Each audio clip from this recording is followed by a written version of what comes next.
The next one is also from Scholar Kitchen. It is a guest post. The ghost is the ghost in the machine. Why generative AI is a crisis of authorship and not just a tool. I think it's pretty much what we've been saying.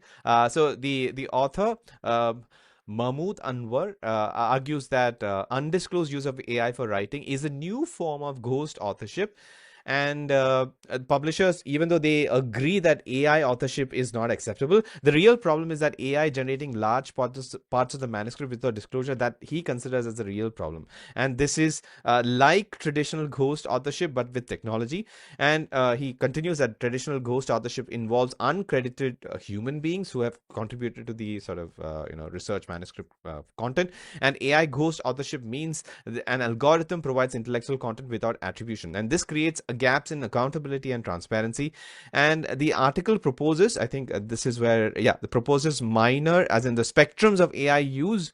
I think this is these are the spectrums. So minor stylistic use, substantive text generation use, and research data integrity. So the substantive use requires disclosure and human verification. So this is basically the argument made. So what do you think, Tony, about this classification? Do you think that this is more, I mean, it's better than just simply saying that AI, has been used, and the disclosure is just maybe at not at different level. STM classification says at 9 different types of AI used in the context of manuscript content creation. So what do you think? I, This a I good think way? it's a good starting point, but I would urge people to look at the STM recommendations in a bit more detail to see how that some of these categories can be broken down in a bit more depth.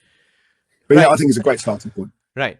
And I also agree. There's a difference in using AI to do stylistic changes, even proofreading for that matter, as opposed to text generation. And these are completely different things, and these require different sort of lenses to evaluate, as well as different types of disclosure. That's the way I feel it, and I think it's a good Yeah, yeah, good point yeah. that the author is making.